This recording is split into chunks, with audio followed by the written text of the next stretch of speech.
then I'll give you like a wave. Want me to take this off? Yeah, you remove your mask when you talk.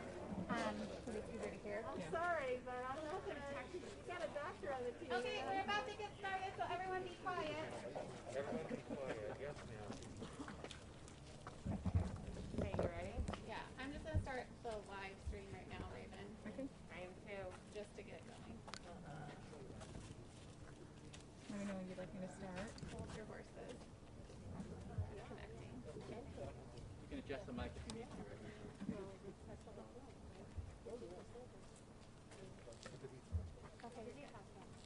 Good morning, and thank you so much to the few of you who've been able to attend socially distant in person. My name is Raven Russell. I'm the Director of Data and Major Projects for Helping Hands Reentry Outreach Centers, and we want to welcome you virtually, for those that are able to tune into the stream here, to the rededication ceremony for the Bybee Lakes Hope Center. We have been working really hard throughout the pandemic to keep this project on track and even to open a little bit sooner than we had planned because of the overwhelming need in our community. And we're really excited today to be able to have a ceremonial removal of some barbed wire here, which really is transformational for this space to take it from what was built to be a jail to what will be a place of healing for our community. We're going to hear from several of the key leaders that have been involved in this project, and I'd like to invite up first our founder and CEO, Alan Evans.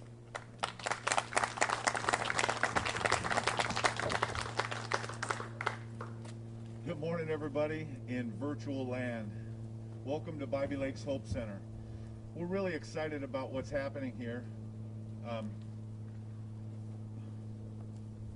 Actually, because we can't wipe this off, I'm going to keep the mask on. We want to welcome everybody to Bybee Lakes Hope Center and the rededication of this building. We've been running a program that's trauma-informed and data-driven for 18 years now, and we want to bring something special to this building. We've worked hard over the last 8 months to get where we are today and get the building where we are today. We really are excited to work with a great group of people, our day CPM, our project managers, OTAC, our design team, and Precision Construction as our general contractors to get where we are today and have the progression of what's happening here so everybody can enjoy what comes next. I froze a little bit, but it's okay. So today we're here to celebrate the opening of the building and what we've had been through to move forward. About a year ago, I had an opportunity to come to this facility because I got a call from Senator Johnson who said, "Would you like some kitchen equipment?" And I said, "Well, sure, I'll take some kitchen equipment. We have facilities." And she said, "Well, I got a friend who's going to be tearing down a building in Portland, and would you be interested to come over and see it?" And I said, "I sure would." So I put my daughter in the car, and we came out here to this facility. And on the way here, we passed about 400 homeless people. And when we pulled up to the gate of this facility and we came inside, I couldn't understand why a building like this was sitting here empty, and there was such a great need in this community. So we walked through the building and we started to look at some of the things, and when we seen that the kitchen had a 30-foot long dishwasher, we decided that this wasn't going to be a fit. The stuff in this building wasn't going to be a fit, but I still couldn't get over the fact that a building like this that has everything in it that can be used for what it is we do as Helping Hands is just sitting here. So I asked the property manager, how come this is here? And they said, well, plenty of people have tried to put something here, but nobody's been able to do it. And at that time we thought, well, heck, maybe it's not meant to be. So we left and we went home, and a couple months later, Jordan Schnitzer and Senator Betsy Johnson were celebrity judges at Iron Chef Goes Coastal in Seaside. And Betsy said, would you be interested in meeting Jordan? And I said, absolutely, I would love to meet Jordan. And I went over and I shook his hand, and he says, tell me your story. And so I spent about 15 minutes telling him my story of homelessness and brokenness and trauma, and why I do what I do today as the founder and executive director of Helping Hands Reentry Outreach Centers. And he says to me, Alan, if I gave you some money in the building, do you think that you can make this happen? And I said, you know, I'm not sure, but we've got big dreams. You see, we're facing a huge need in our state. All over the United States, people have nowhere to go, and there aren't enough programs to run into to make that happen. So we went back to the office. I told my staff a little bit about what we wanted to do, and decided. And then Jordan called me the next morning, and a week later we were here at this building. Well, we had big dreams. We made a proposal. He gave us a list of things to do. We've overcame all of those things. We began to move forward. We began to work with agencies in this community, and here we sit today. Today we rededicate this building. The history of this building is pretty amazing for a $58 million building to be sitting for 20 years, and an organization like ours to be able to make it special. It's been an amazing journey. Today we're going to rededicate this building, and we're looking forward to that. We're going to talk a little bit more about partnerships, and what I'd like to do now is one more thing. When I met Jordan, he had this dream of this becoming something that everybody said it couldn't become. And to have the opportunity to be the organization that he chose to give us an opportunity to make this special was kind of cool. And we're really excited to be able to be in this position now, to know that our next steps are going to be in less than 2 months opening this building. So I'd like to introduce to you Mr. Jordan Schnitzer. Jordan, thank you. Virtual fist bump. Good morning. Thank you, Alan. It's very exciting to be here today. Why? In the Oregonian this morning, big article, Judge rules cities can't fine homeless for living outside. What's happened in our community and communities across this country is there are many folks that through lots of circumstances find themselves in a position they didn't want to be in.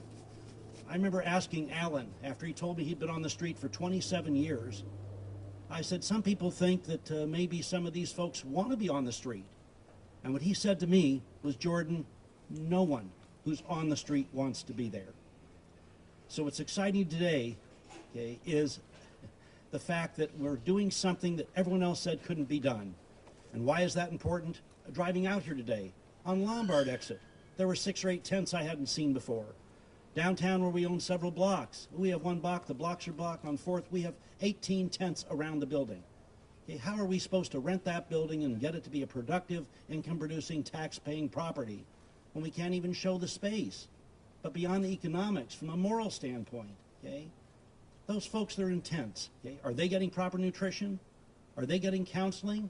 Are they getting help getting off the street? I don't think so. So it's not that we're saying a lot isn't being done every day. I've always said there are lots of agencies, lots of organizations, and well-intended politicians. But in the meantime, what we've done here, okay, is take the bull by the horns, take a project that no one else could figure out what to do with, and lucky for me and lucky for this community, that meeting Alan Evans, who's a rocket star in this world, down-to-earth, humble, never seen him be cocky about anything, okay? He's the person that's been on the street. He can talk to people on the street about his experiences in a way that all the degrees that are important, okay, can't do. So today I'm just thrilled about this next step. We're cutting down the barbed wire, beginning to open up the facility in September. And by December, there'll be 240 more beds available. And by next year, 500 beds available for people who want to be here. No one comes here who's forced to be here. Their program is people have to want to be here, want to make a change in their life, want the help. And I'm just so thrilled with this organization. They are well-run, data-driven, well-financed. They have an amazing board of directors that keeps them on the straight and narrow, and a dream and a will to make a difference. And that's what it takes. The way this country was built, our city, our community, our state, was dreams of people. And what this facility now is about is dreams of hope. Hope that at least 400 or 500 people who are on the street now and their counterparts in the near future will be here learning how to get back into society, back to build their families, back to have jobs, back to be the kind of people they want to be and we want them to be. So thank you for coming. And again, Alan, Raven, all the staff at Helping Hands, all the people who funded the program so far, I just can't tell you how appreciative I am personally on behalf of all of us in the community who aren't here. There'd be thousands of people right now standing up here wanting to say the same thing. All of us are just brokenhearted seeing those who, through circumstances, find themselves on the street. So this is an exciting day and just the beginning of this beacon of hope of making a difference in our community. Thank you. Now it's my great honor to introduce Elizabeth Steiner Hayward. I actually got to meet her 15, 18 years ago when our kids were in school together.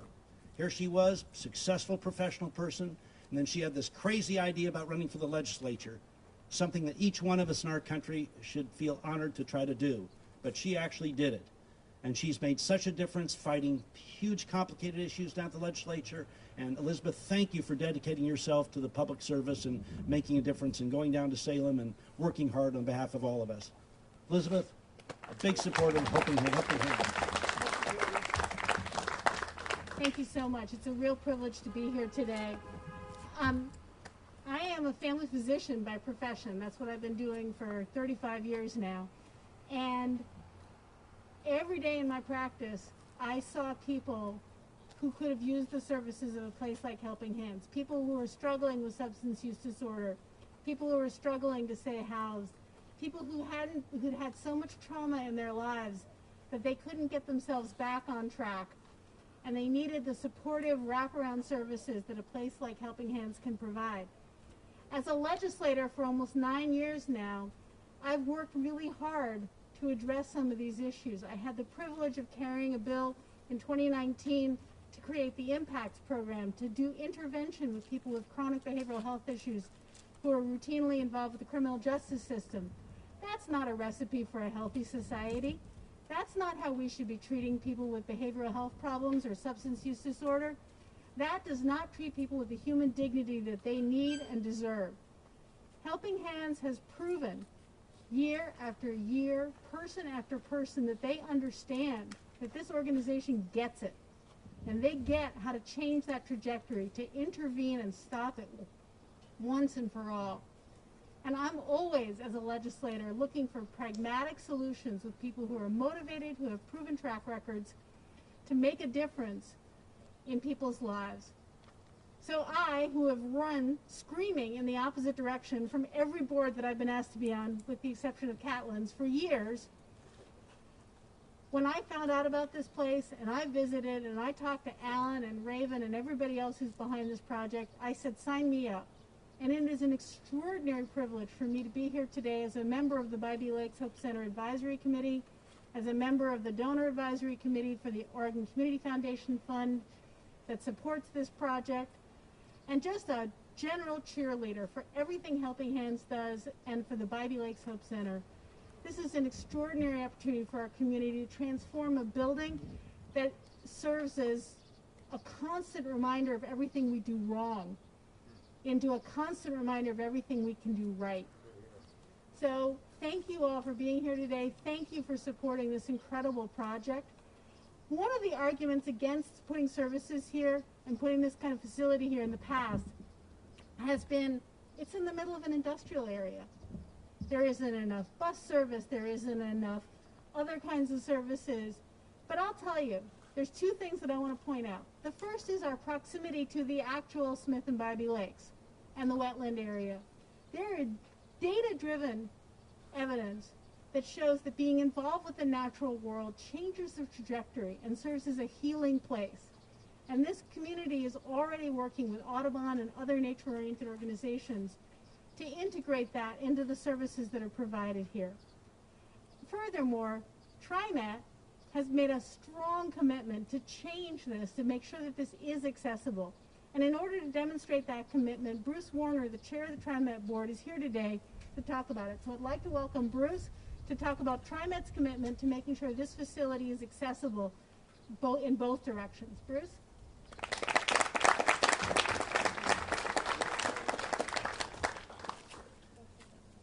Well, good morning, everybody. It is truly a wonderful morning.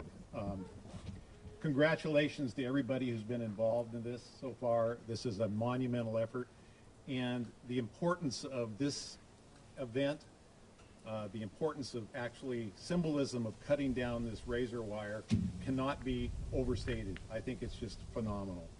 And again, Jordan, I want to acknowledge you for your patience, your generosity, and your vision in allowing Helping Hands to turn this into an opportunity, what used to be a political albatross, into a true asset for the community, the Bybee Lakes Hope Center. Way to go, you guys. So as you heard, one of the things that people continually say is this is in the middle of nowhere and there's no transportation services. I disagree. There's lots of transportation here. TriMet has a number 11 bus that runs from the Rivergate, up through the Rivergate area to North Portland to St. John's. It operates on a regular basis, but it doesn't come down Ledbetter Road or come close to this facility. So I'm happy to report that probably as we're talking right now, the general manager is announcing in a public session that we're going to be rerouting that number 11 bus down Ledbetter Avenue and creating not only stops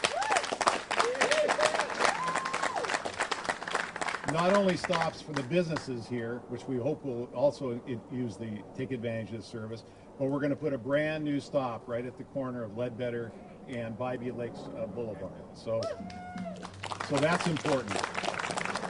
The other thing I want to make clear to Helping Hands is that you have my pledge to continue to work with you on things like our reduced and free fare programs, which we make available to other nonprofits, social service agencies.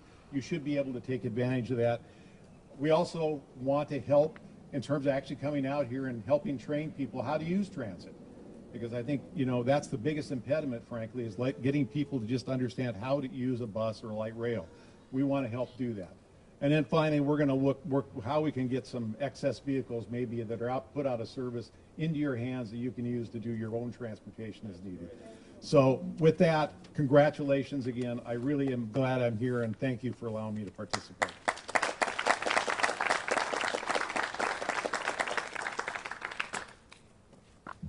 So our next speaker is going to be Dr. Carmen Williams, the school principal for Fabian School.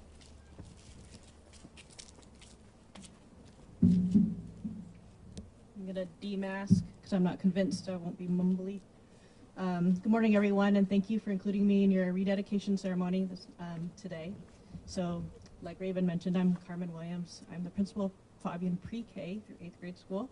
We're located in Northeast Portland, and I am blessed to be able to have Bybee Lakes in our very large boundary.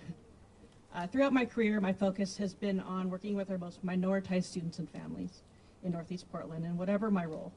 My goal has always been to instill hope, and I will know that's right along the vision and the mission of Bybee Lakes and Helping Hands, and I appreciate deeply that they center hope in their work.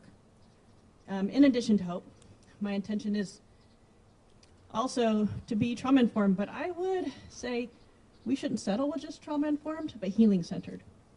So in healing-centered, there's a person-centered approach, which I know is at the focus of what happens here. And that healing-centered engagement includes quite a bit that we don't often talk about. It services the humanness, and that we find through our interdependence, our collective work, and our service to others. And Helping Hands provides a service by housing the needed supports in one place. In Fabian School, we do the exact same thing. So we're great partners in that way. Fabian School is a robust community school. We're over in Northeast Portland, 29th and Deacon. We prioritize wellness. We house a medical, physical, mental health facility. We emphasize nutrition, community garden. We also center a wraparound services coordinator, community agents, all the folks, all the Army to wrap around our families. We also have an early childhood program where our Fabian students can start at 8 weeks old. And that program serves a community like the folks who would be housed here at Bybee Lakes. We also focus on STEAM education, and not just for a promising career pathway, but to empower, to help our students find a positive identity. And knowing that we're moving into pretty much exclusively online school situation in the fall, Fabian also will ensure that all the kiddos that come from Bybee Lakes has the appropriate technology they need, have tutors, and then also I've offered that our staff will just come here and help folks log on and also give professional development to families and the parents who inevitably will be having to help the students while they're online as well. So in this way, I think we both have a priority to wrap our families and students up. And I think it's both of our mission and visions to help our families and our students reach their highest potential. So the future of Fabian School in Bybee Lakes is really exciting, and I'm really, really eager to meet the families and students. And I thank you all for bringing me into the fold. I'm excited to be part of this partnership, and I'm going to consider this part of our family. And I also would say, Alan, we got a lot more work to do. We got to house every single one of these kids in this state. So thank you all, and I appreciate all your hard work.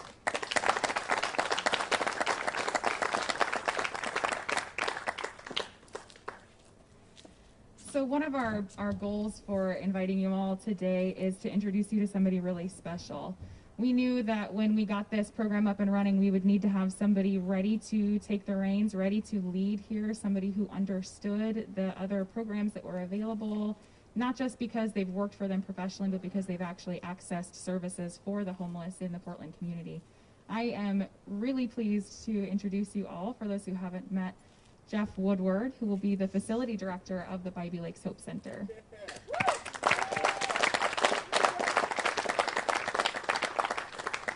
Thank you, Raven. My name is Jeff Woodward, and I am the facility director of Bybee Lakes. Homelessness is something that is very personal to me. Thank you. For more than 2 decades, I was a downtown professional working in facility and IT management. And I was someone who never thought I could be homeless. Then one day my life was turned upside down at the sudden and tragic loss of my wife. We had been married for 20 years. The emotional toll was more than I could bear, and I was homeless on the streets of Portland for many, many years.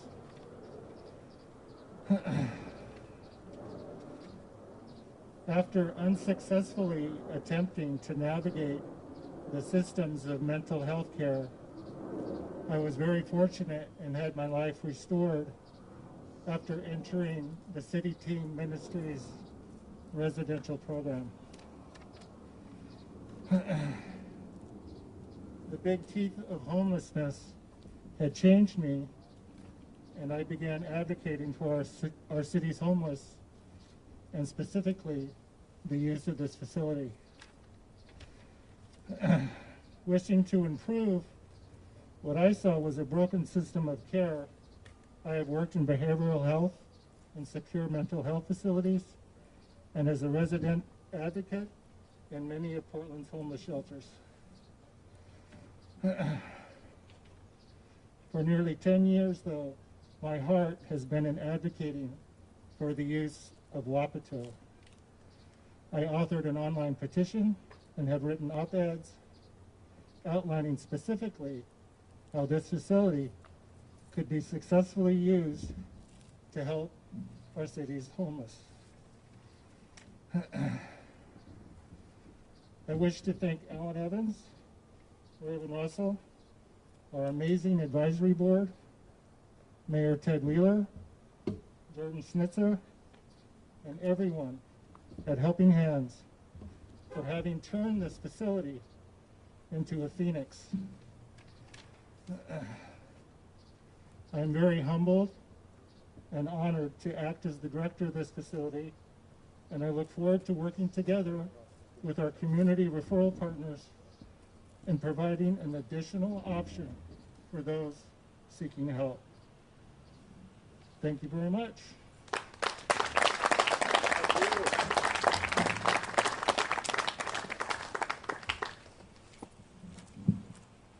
I'm a little shorter than he is. It's also Jeff's birthday, I should say, and so this has been the best birthday present he's ever had, is what he told me this morning, is getting to take down the razor wire today and really transform this space. So thank you again for attending the rededication. So at this time, we're going to have Alan come back up. Where's my cake? Well, it's a little hard to share cake in COVID times, so you'll have to have some later when you go home, Pete. We had a couple questions come in too, so if Alan wants to answer them. Do you want to come up and take some questions? Sure. The first one is, with the pandemic and so many places tightening their belt, so to speak, how will funding for fixing the facility be met? Yeah, I mean, that's a great question, is how we're going to be funded and how do we continue to be funded.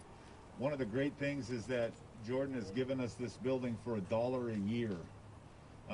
That reduces our budget by a lot on what we're going to be able to do to sustain our operations, at least for the next 2 years. We are funded operationally for the next 2 years as of now. We have a gigantic chunk of the construction money, and we have a couple fundraisers coming up. We still have some major donors that we have to sit down with, that we're looking forward to having that sit down. COVID and what we're facing today has kind of put a little bit of a hold on some of that stuff. So we have been in contact with our major donors. Things are looking very, very well. We have continued fundraising efforts going on. We have an event that's going to happen on August 28th at 6 p.m. You can go to BybieLakesHopeCenter.com or Helping Hands Reentry Outreach Centers.com and keep your eyes open for that, because everybody has an opportunity to give. The next question is, with the pandemic, many people are struggling to pay rent, so it's possible the homeless numbers will rise in the coming months. Is there any concern that Bybee Lakes Hope Center will be overwhelmed with need? Well, you know, I mean, if you look at what we're facing right now, just right now, yeah, we're already going to be overwhelmed. We know that there's a need out there. What's coming down the road because of COVID, because of you know, we're getting phone calls from average people who are successful losing everything they have, and we want to be prepared for that. This facility is built for that. This is going to be a place that we can help catch people and provide them an opportunity to get back on their feet. We're a little worried about what's coming. We know that we faced the face of homelessness changing about 10 years ago in 2010. And so we've lived through that as an organization once before, and we are prepared to live through that this time, because we know the face of homelessness is going to change again in the next year, without a doubt. Okay, well, you know, I was sitting listening to everybody. Oh, hold on.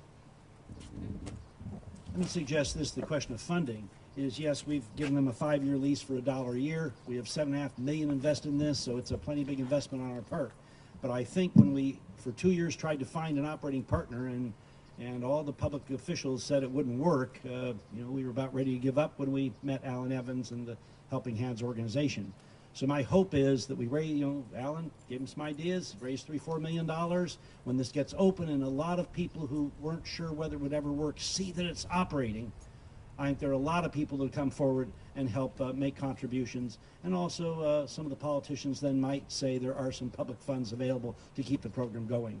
So I think the first step is opening the doors, cutting the wire, opening the doors, getting people in here, because there's so many in this community that are so frustrated and want to help. And so I think everyone should try to attend virtually that fundraiser. And once they see people in here and the way it changes their lives, the funding, I'm confident, will be there.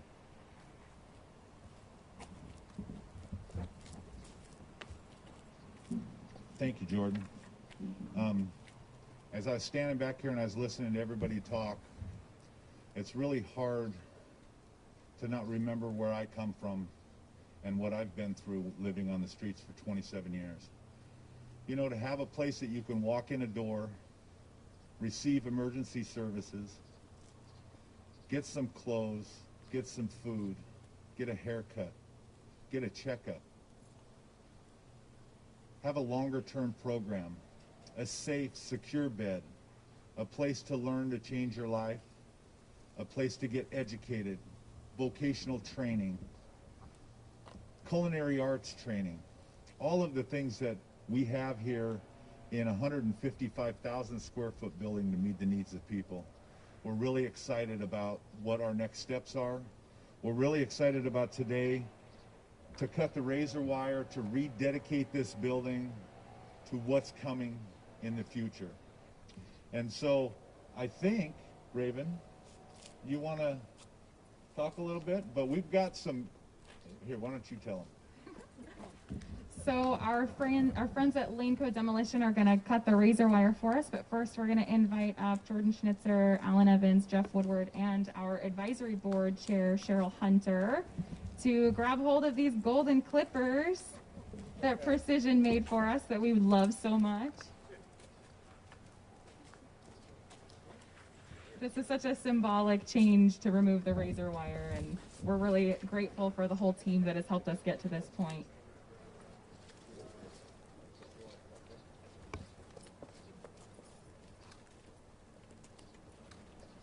Is this real gold?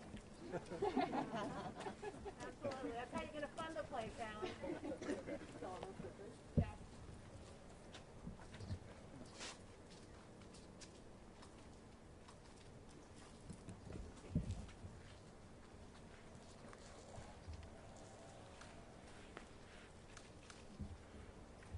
All right.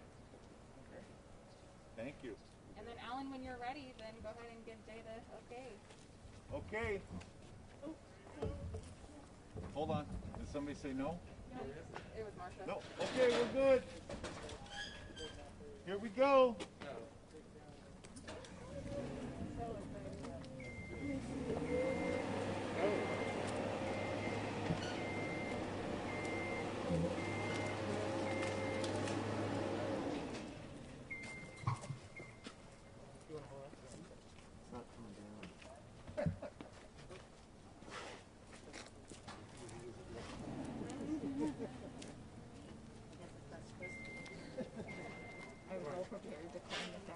Yeah, what are they're going to clip this? Wait, no.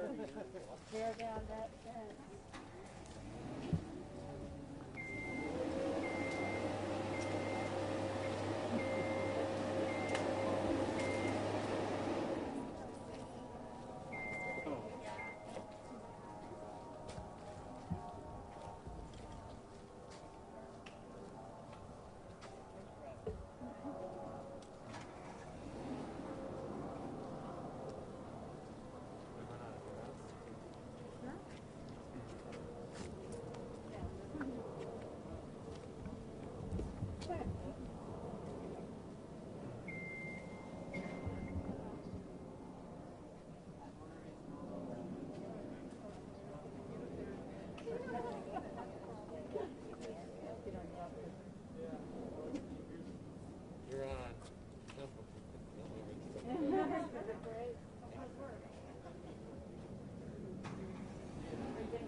the inside, then we can just have you sign a waiver. So and while you can they're get a hard while they're hat. cutting down the barbed wire, let me tell you a little story about the gold shovels.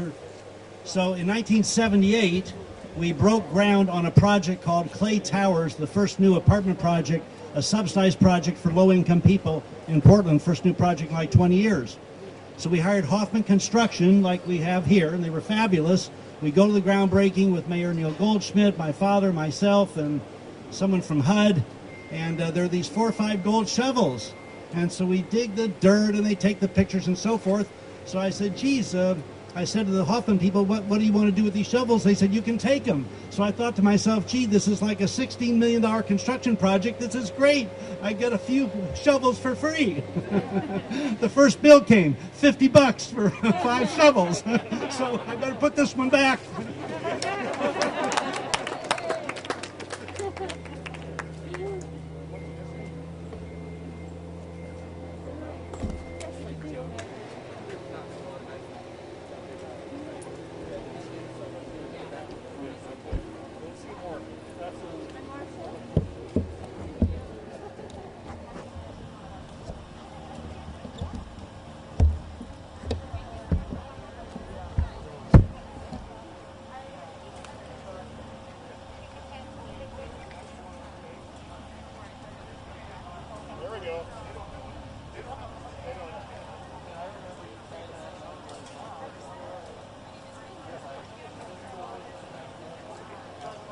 There's a lot of work happening on the inside, so if you'd like to see it, we're happy to show you.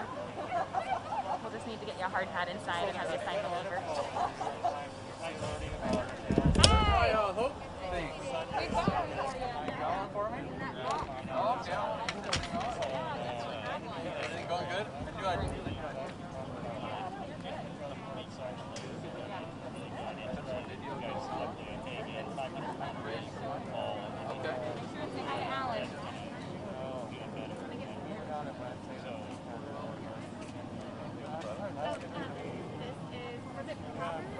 With points. Great. Yeah, so someone texted me that they saw it live on channel. So it worked. Yeah, it was live. Probably like on Facebook. They didn't tell me where it was. It was We like were also feeding it to the other cases. Oh, good. Oh, good. Thank you so much for coming out today. I really appreciate it. He wants to see the inside, so I'm going to show Oh, you. yeah, go right ahead.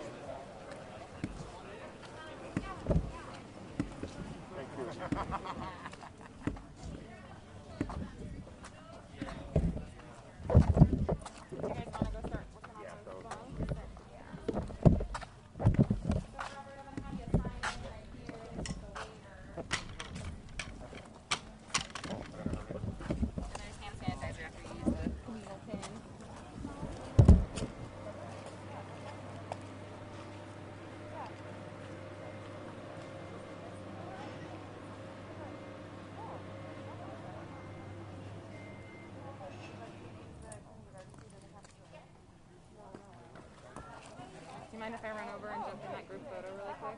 I'll be right back.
For other stories, but not for anything having to do with this.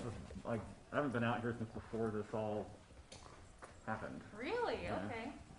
We're gonna peek in here and grab a hard hat for you. Last time I was here, actually, this place was still meant to be a jail. Oh, funny. Yeah, it's very different now. Yeah. I'm going to don one of these lovely vests as well to match. You can probably do one that doesn't go overhead. Yeah, here's a. Just want me to drape it on you.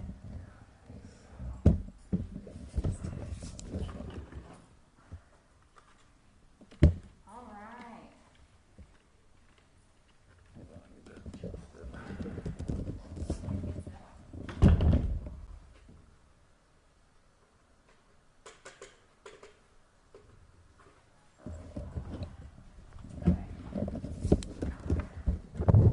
So we'll start in the lobby. All right, I'm gonna grab a hat and stuff. Sounds good.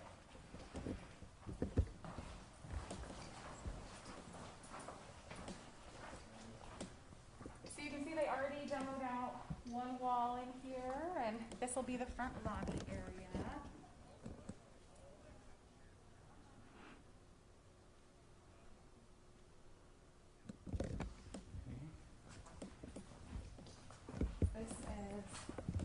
This was supposed to be visitation. So, getting this demoed out.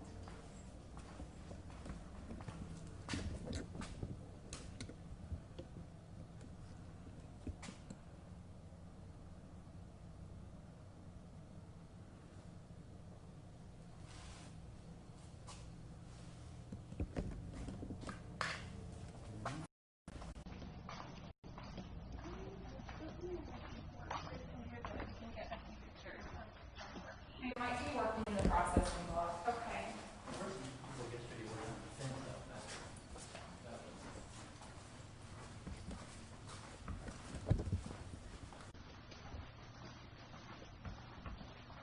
So I started pulling off this guard station here in the middle. This will all be open. Those glass panels were like 500 pounds each. It took like 5 guys to get them down.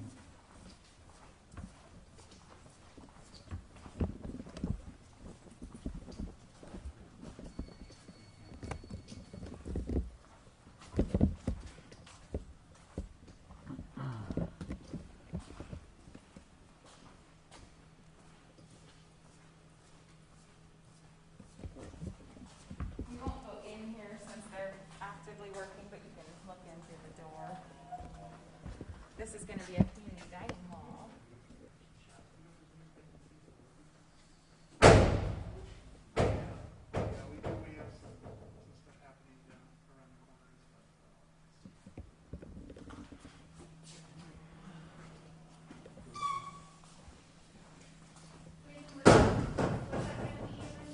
Community dining hall. Oh, okay, gotcha. Yeah.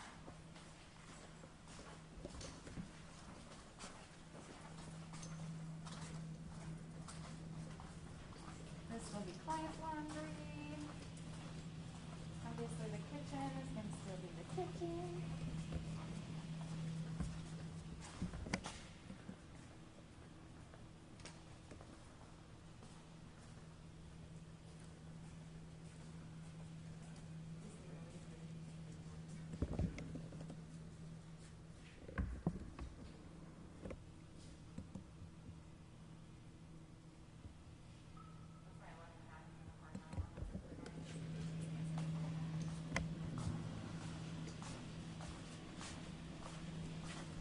Again, down here we can open the door so you can see the work being done, but we're not going to go into this space.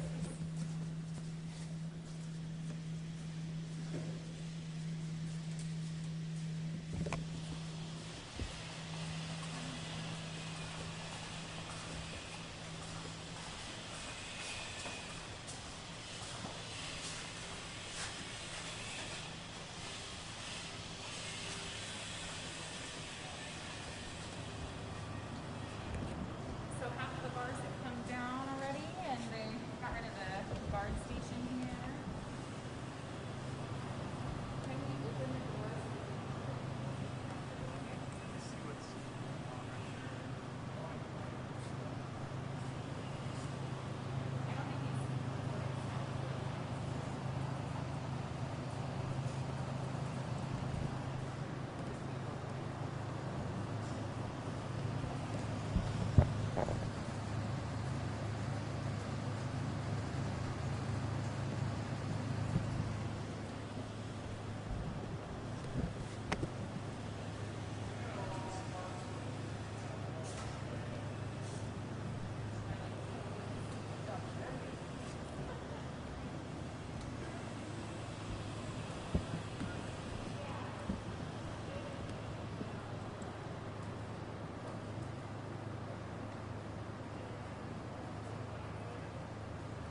said you can look in from the door if there's people looking in. As soon as doubt if I'll even stand over here to get a whole position.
It's so amazing seeing all the work being done after Yeah. so many months of working on this. It really transforms the spaces in one of bars, and it's going to be so much light and color and art and furniture and pillows and toys and books.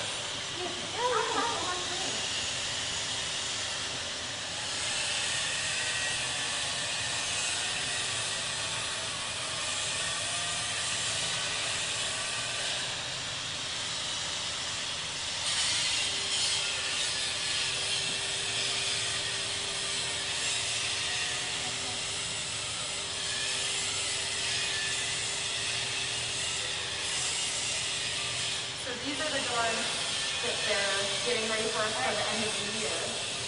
We'll go next to the part that's going to open in September.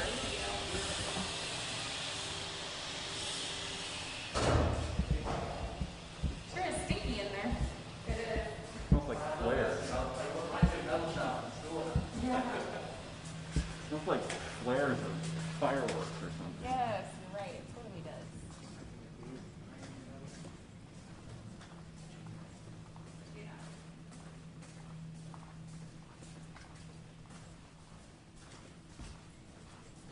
When are you guys opening up the kitchen and the dining hall? Is that after the End of the year. emergency shelter? Yeah. Okay. This whole part of the building will be sectioned off so that Precision has full access to it. And we can keep our participants on the other side out of the construction area.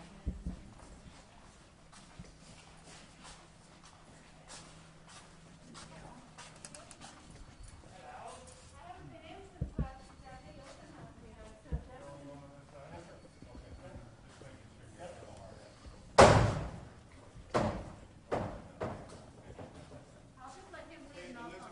Yeah. All you do is inspire me, man. We were going to visit the emergency shelter the night before. Yeah. I lived here since we did that open house. Can you believe how much has changed? I haven't been there yet. Oh, okay. Well, we'll outfit you once we're supposed to be through or going through. I'd love to. It looks amazing. I can't wait. They have brought down the bar just down to the safety rail. Yeah. And just something with it. Yeah, no, I'm sure. Well, taking that razor wire down, that was brilliant. That's so symbolic and so important. I know, I'm so excited about this. Great.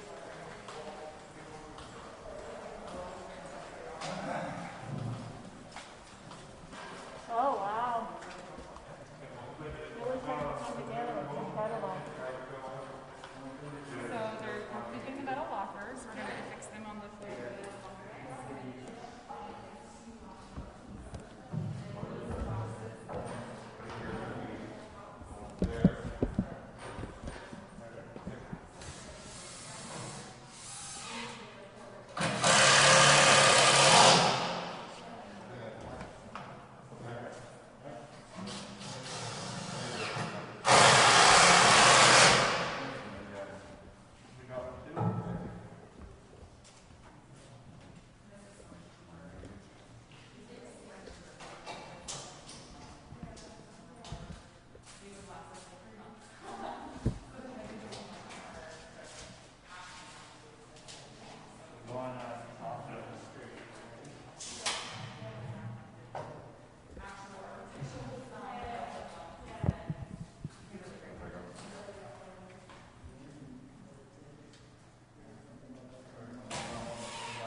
Yeah, is that it?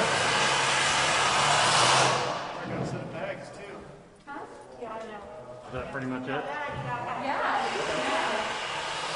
I mean, there's no changes in the upstairs administrative areas yet. Those are going to be opening at the end of the year for offices for our community partners up there. So, Okay. but I think you guys probably already have B-roll of up there, but I can run you up there if you want or near it. No, that's okay. Get some exteriors and be good. What's the name of the nice basically? I just met him. I don't know his name. Doug is our owner. Yes, but the owner. Doug is super nice. He seems really, yeah. He's, he's a veteran and he's been in forever. Yeah. He's doing the footnotes. Yeah, that's what he said. I know. It just like, You love the easy one. they actually swapped him onto this project when it became clear we were going to be a little bit special needs lady or just needing extra attention and running a million miles an hour. But he's also, he told us, he told me this morning that he's not used to owners like this trusting him. So when we told him, yeah, we're not our washer and dryers, we don't care. It needs to be residential, easy to use, simple to install, keep an eye on the like specs so that it's not much of money to install it, but we want them. Otherwise, you pick. We don't know, you know, you pick. Right. And so he's like, I need to. there's all these options. Yeah. Yeah, just right in there where. I can take it, Robert. Yeah, I'd love to see the other place then. If I can, just for 2 minutes.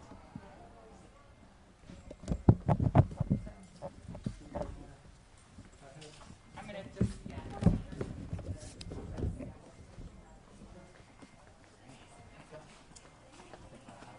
Thank you so much, Robert. Thank you.